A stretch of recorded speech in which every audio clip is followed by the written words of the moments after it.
Hello everyone, আসসালামু আলাইকুম। আশা করি সবাই ভালো আছেন, আমিও ভালো আছি। তবে বাংলাদেশের যে একটা অবস্থা, ঘূর্ণিঝড় রেমালের,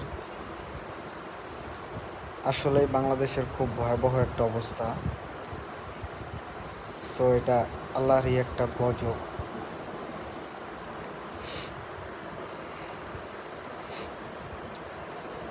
পৃথিবীতে যখন আল্লাহ তাআলার নাম নেওয়া বা খারাপ কাজে বেশি মানুষ লিপ্ত হয়ে যায়, ভালো কাজের লোকজন কমে যায়, তখন আল্লাহ তাআলা এরকম বালা এবং কিছু দুর্যোগ দিয়ে আমাদেরকে আল্লাহর পথে আবার ডাকে যে এগুলা দেখিয়া ভয়ে হলো আমার পথে তোমরা চলে আসো। সো আমরা যাই করি না কেন, আল্লাহকে ভুলে যাওয়া যাবে না। যত ব্যস্তই থাকি, আল্লাহ চাইলে হুট করে আপনাকে আমাকে নিয়ে যেতে পারেন, সময় লাগবে না, শুধুমাত্র আল্লাহ তাআলা চাইলেই। সো আমরা এত ব্যস্ত কী কারণে, কার জন্য, কিসের জন্য? যে চাইলে আমাদের জীবনে চলে যেতে পারে, আর তার অনুগতই যদি আমরা না করতে পারি, তার সেবাই যদি আমরা না করতে পারি, তাছাড়া নামাজ রোজাই যদি না করতে পারি, ব্যস্ততার কারণে। এত ব্যস্ততা কিসের ভাই? আসলে সবাইকেই বলবো, যাই করি না কেন, নামাজ রোজা ঠিক রেখে তারপরে যত কাজ আছে ওগুলো করব। আবার অনেকে বলতে পারেন যে ভাই আপনি কি নামাজ পড়েন, আপনি এত মৌলবিগিরি করতেছেন। আসলে অনলাইন প্ল্যাটফর্মটা এরকম একটা জিনিস, যদি ভালো একটা কাজের উদ্যোগ নেয় কেউ, বা ভালো একটা কাজ করে, বা ভালো একটা কিছু করছে, সেটা অনলাইনে প্রচার করছে, বা আমাদেরকে বলতেছে যে এটা আপনি আরও মানুষকে শেয়ার করে দেন বা পৌঁছে দেন আরও মানুষের কাছে। সো আমরা এটাকে মনে করি যে এটা একটা ফাইজলামি, বা এটা তার একটা ভাইরাল হওয়ার একটা নিনজা টেকনিক, বা যে আরও অনেক কিছুই মনে করি, আর এটা নিয়ে টল করি। আসলে অনেক সময় কিন্তু ভালো কিছুরে আরও উৎসাহিত করতে হয়, যাতে ওই মানুষটা আরও ভালোর দিকটা নিয়ে আরও আগায় যেতে পারে। কিন্তু আমরা এটা করি না। আমরা কি করি, তারা আরও কীভাবে যাইতে নিচে নামান যায়, বা তার বিরুদ্ধে কিভাবে সমালোচনা করা যায়, আমরা এডি নিয়ে পইরা থাকি। আসলে কথা এইটা না, কথা হলো যে গিয়া কুয়াকাটা, কক্সবাজার, আরও কিছু কিছু অঞ্চলে এরকম একটা অবস্থা যে উঠানে পানি চলে গেছে, ঘরের ভিতরে পানি ঢুকে গেছে।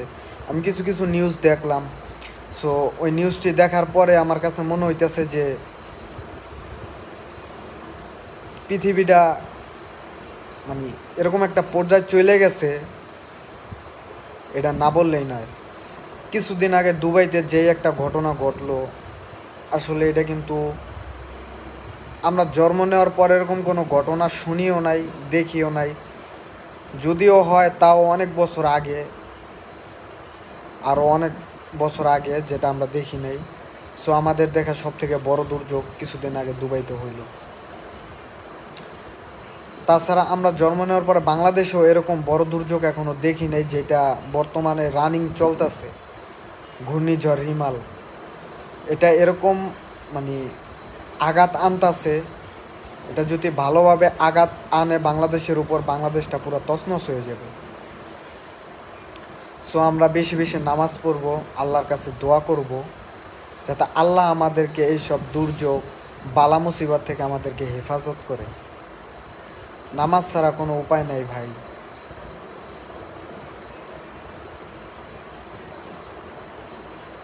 অনেক ভাইয়েরা এই ফাঁকে কমেন্ট করছেন, অবশ্য কমেন্টে পড়তে পারি নাই।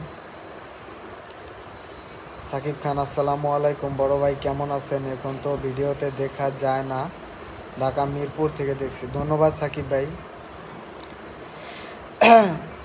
ভিডিওতে কিছুদিন ছিলাম না, ভিডিওর বাইরে ছিলাম। সো এখন থেকে আবার কন্টিনিউ দেখতে পারবেন। এখন থেকে আবার ভিডিও নতুন করে স্টার্ট করছি। সো রেগুলারলি ভিডিও করতেছি। কিছু ভিডিও আপলোড হয়ে গেছে রোমান মির্জা পেজে। তারপর আপনার কিছুদিনের ভিতরে একটা ভিডিও আসতেছে মামুন খন্দকার 01 পেজে। পরে আরফিন ইমরান পেজও দু একটা আপলোড হয়ে গেছে। সো এখন থেকে কন্টিনিউ আবার পাবেন।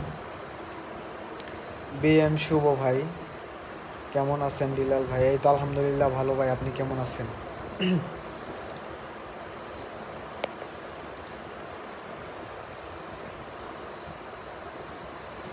একে আলমগীর খান কেমন আছেন ভাই? এই তো আলহামদুলিল্লাহ ভালো ভাই, আপনি কেমন আছেন?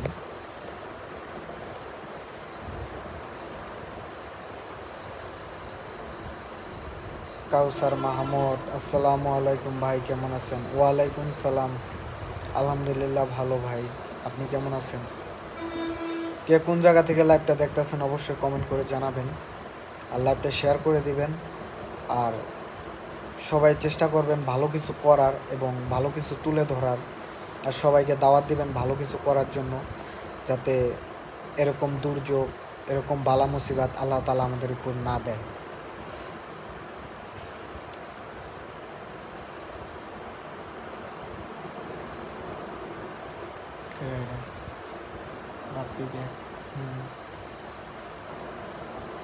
কি লাগছে দেখি?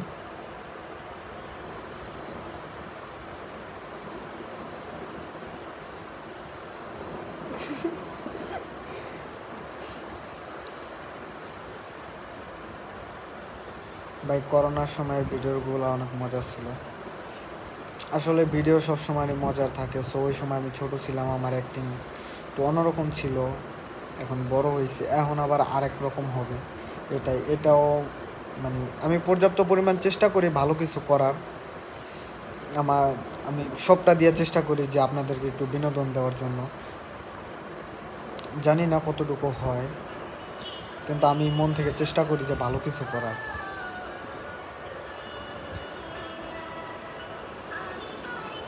রাজীব খান সৌদি থেকে ধন্যবাদ দেয়া। ইনশাল্লাহ আবারও আসুন ভিডিও করেন, আমরা দেখি। ইনশাল্লাহ ভাই দোয়া করবেন যাতে ভালো কিছু আপনাদের মাঝে উপস্থাপন করতে পারি, আর এরকম কিছু যাতে করতে পারি যে আপনারা ওই ভিডিওটা দেখে কিছু শিখতে পারবেন, মানে শিক্ষণীয় কিছু করতে পারি এরকম। সবসময় চেষ্টাও করি যে শিক্ষণীয় কিছু করার, যাতে আমার ভিডিওটা দেখে একটু হলেও কিছু শিখতে পারেন। যেহেতু আপনি কিছুটা সময়, কিছুটা এমবি খরচ করে আমার ভিডিওটা আপনি দেখবেন, তাহলে আমার ভিডিওটা দেখে যদি আপনি কিছু না শিখেন তাহলে আপনার তো কোনো ফায়দা নাই এই ভিডিওটা দেখার। সো এই কারণে আমি বিবেচনা করে মানে শিক্ষণীয় কিছু করার চেষ্টা করি। কেমন আছেন ভাই? এই তো আলহামদুলিল্লাহ ভালো ভাই, আপনি ভালো আছেন?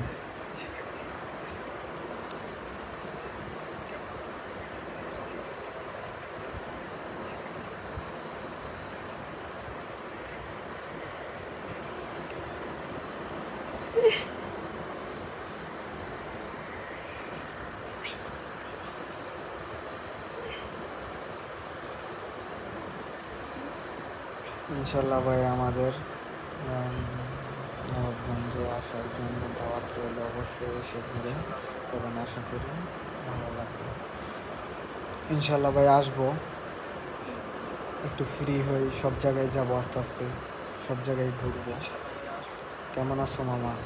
এই তো আলহামদুলিল্লাহ ভালো। শাকিল তুমি কেমন আছো? ইসরাত জাহান জান্নাত কেমন আছেন? এই তো আলহামদুলিল্লাহ ভালো, আপনি কেমন আছেন?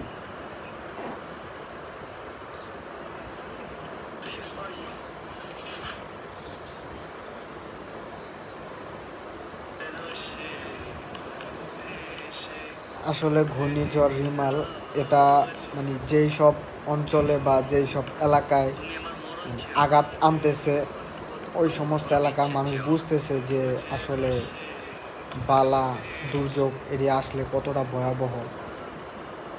তারা গরু ছাগল, তারপরে মানে গ্রাম অঞ্চলের যে ফ্যামিলি, যে সংসার, তাদের সংসারে গরু থাকে, ছাগল থাকে, আরও অনেক কিছুই থাকে। এই সমস্ত জিনিস নিয়ে এমনিতেই মানে একটা প্যারা, তার ভিতরে যদি এরকম একটা দুর্যোগ হয় বা এরকম একটা বালা আসে, সো ওইগুলা নিয়ে অন্যরকম একটা প্যারা হয়ে যায়। সো আমরা যারা যেই সমস্ত জায়গায় আছি ভালো আছে, তারা আল্লাহর কাছে দোয়া করব যাতে তাদের সমস্যাটা তাড়াতাড়ি সমাধান হয়ে যায়। সো যেটা হবার সেটা হয়ে গেছে, এখন আমাদের আল্লাহ তাআলার কাছে ক্ষমা চাইতে হবে, দোয়া করতে হবে আল্লাহ তাআলা যাতে তাড়াতাড়ি দুর্যোগটা নিয়ে যায়, সরায় নিয়ে যায়। আল্লাহ চাইলে মানে সমাধান করতে 1 সেকেন্ডও সময় লাগবে না, কিন্তু আল্লাহ তাআলার কাছে আমাদের তো বলতে হবে। সো আমরা বেশি বেশি নামাজ পড়ে আল্লাহর কাছে দোয়া করব যে সমস্ত এলাকায় এরকম দুর্যোগ চলতেছে রানিং, আল্লাহ যাতে এই সমস্ত এলাকা থেকে দুর্যোগ সরায় নিয়ে যায়, আসমানের বালা আসমানে নিয়ে যায়, জমিনের বালা জমিনে দাফন করে দেয়।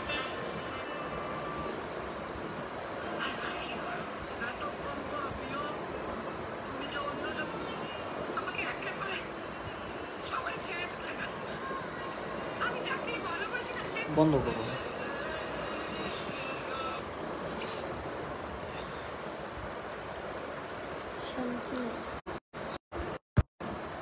দেহ তো আছে না, ভয়েসটা ক্লিয়ার শোনা জানি। আর যেই সমস্ত এলাকায় দুর্যোগ চলতেছে তারা অবশ্যই তাদের পার্শ্ববর্তী এলাকায় বা আশেপাশে যে আশ্রয় কেন্দ্র আছে অবশ্যই তারা আশ্রয় কেন্দ্রে আশ্রয় নেবেন। যেইভাবে ভালো থাকা যায়, একটু স্বাভাবিক থাকা যায়, ওই সমস্ত জায়গায় চলে যাবেন। রাতে ডিনার হয়েছে মামা? এখনও খাই নেই, তবে একটু পরেই খাবো। এই কারণে সময় যে ভিডিওগুলো করতেন ওই টিম মেম্বারগুলোকে খুব মিস করি।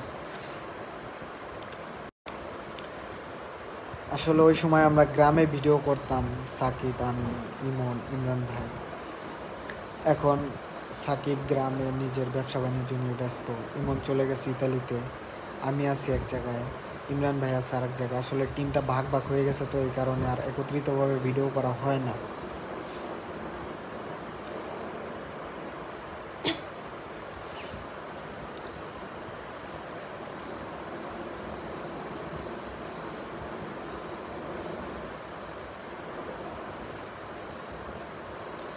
সবাই একটু কমেন্ট করে জানান তো সবার এলাকায় কীরকম কী বাতাস বা বৃষ্টি হইতেছে কিনা। ঢাকায় এখনও স্বাভাবিক আছে, সন্ধ্যার পর পর হালকা বাতাস হয়েছিল, তবে এখন পুরোপুরি স্বাভাবিক আছে, বৃষ্টিও নাই বাতাসও নাই। সো আপনাদের ওখানে কীরকম বৃষ্টি আছে কিনা ওইটা একটু জানাবেন। পোল্ট্রি বিল্লাল ভাই, দুর্জয় ভাই যে আমার আগের একজন ফ্যান, এটা বোঝা গেছে যে পোল্ট্রি বিল্লাল নাম যেহেতু জানে তার মানে আমার আগের ভিডিও দেখতো, আমার এই পিচ্চিকালের ভিডিও, পিচ্চিকাল একটা ভিডিওর ভিতরে আমার নাম ছিল পোল্ট্রি বিল্লাল, ওই নামটা এখনও ভাইয়া ধরে রাখছে।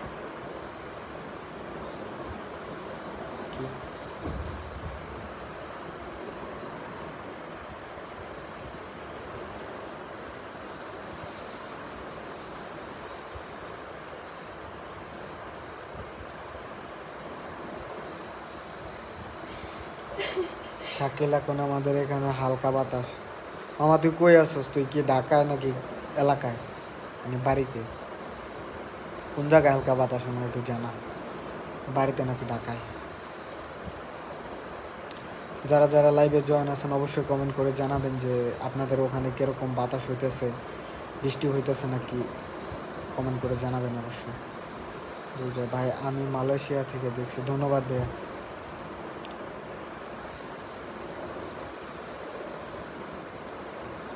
আসলে অনেক প্রবাসী আমাদের ভিডিও দেখে, সো প্রবাসীদের উপলক্ষে একটা ভিডিও আসতেছে 2-1 দিনের ভিতরে মামুন খন্দকার পেজে।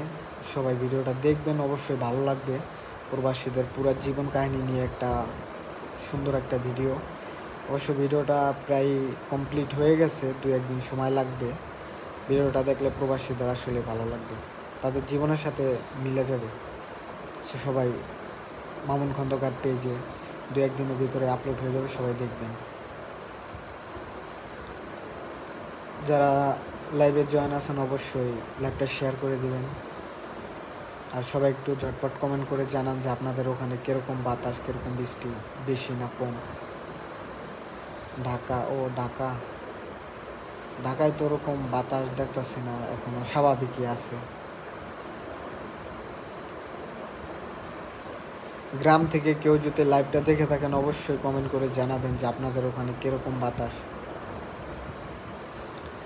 12টা থেকে একটু বাতাস বা বৃষ্টি হওয়ার কথা ঢাকায়ও। সো এখনও ওরকমভাবে বাতাস হইতেছে না। আল্লাহ তাআলা যাতে দুর্যোগটা একবারে উঠে নিয়ে যায় সেই দোয়াই করি। তো সবাই নামাজ পড়ে দোয়া করবেন যাতে দুর্যোগটা যেরকমটা আঘাত আনার কথা ওরকমভাবে যাতে আঘাতটা না আনে। আঘাতটা আনলে অবশ্যই অনেক ক্ষতি হবে, আর অনেকেরই অনেক কিছু হারাতে হবে। এরকম বালা এরকম দুর্যোগ আসলে অনেকেই অনেক কিছু হারায়। সো যারা এইসব দুর্যোগে বা ইয়াতে না পড়ছে তারা অবশ্য বুঝবে না। যারা গ্রাম অঞ্চলে বড় হয়েছে, আমরা গ্রাম অঞ্চলে বড় হয়েছে, আমরা জানি ছোটোখাটো ঝড় তুফান আসলে কতটা ক্ষতি হয়, আর এই সমস্ত বড় দুর্যোগ আসলে কতটা ক্ষতি হতে পারে। সো আমরা সবাই বেশি বেশি নামাজ পড়ে আল্লাহর কাছে দোয়া করব। হয় আমাদের শিবচর আসতেছে ঈদের পরে, ইনশাল্লাহ দেখা করবো আপনাদের, ইনশাল্লাহ ভাই দেখা হবে। ইমরান ভাই কই? ইমরান ভাই একটু ঢাকার বাইরে আছে, আজকে ঢাকা ব্যাক করবে। ভাই আমার বাসা হয়েছে কালকিনি থানা, মাদারীপুর জেলা। তাহলে আমাদের এলাকারই ভাই ব্রাদার শুভ ভাই, আমাদের পার্শ্ববর্তী এলাকা। ইনশাল্লাহ ভাই দেশে আসলে অবশ্যই দেখা হবে।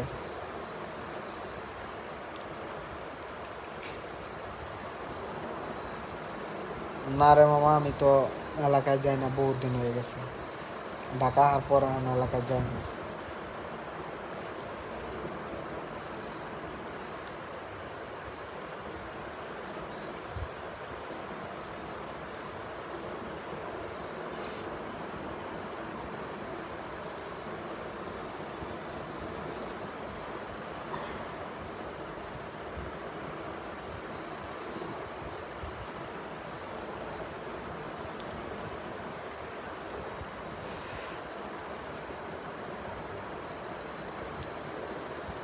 মানে নিউজগুলো দেখলে আসলে মাথাটা পুরো থম খেয়ে যায়, চোখ দিয়ে পানি এসে যায়, এরকম একটা অবস্থা।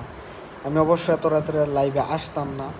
লাইভে আসার একটাই কারণ, মানে কিছু কিছু নিউজ দেখলাম এরকম একটা অবস্থা যে গলা পর্যন্ত পানি হয়ে গেছে, গরু ছাগল নিয়ে তার আশ্রয় কেন্দ্রে যাইতেছে, এরকম একটা অবস্থা। মানে দেখে চোখ দিয়ে আসলে পানি চলে আসছে,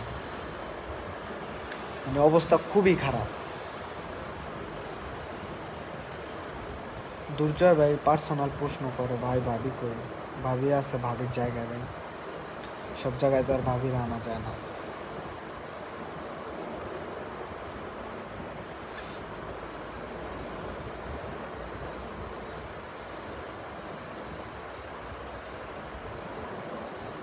মানে দুপুরে কিছু নিউজ দেখছি যে স্বাভাবিক আছে, বা মানুষ আশ্রয় কেন্দ্রে যাইতে বলছে, তবে মানুষ আশ্রয় কেন্দ্রে যায় নাই, কারণ একটা সংসারে অনেক কিছুই থাকে, টুমটাম, তারপরে অনেক ঝামেলা থাকে।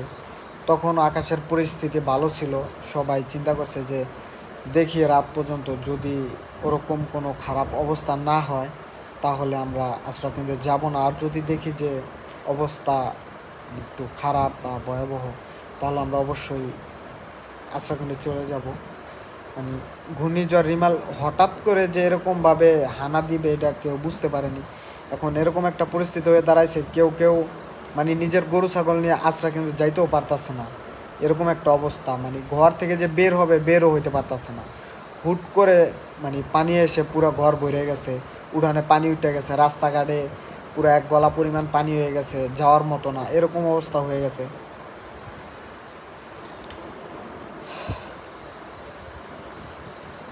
সবাই আল্লাহর কাছে মন খুলে দোয়া করব যে তাড়াতাড়ি যাতে ঘূর্ণিঝড় রিমাল নিমিষ হয়ে যায়, আমরা ঘূর্ণিঝড় রিমাল থেকে মুক্তি পাই।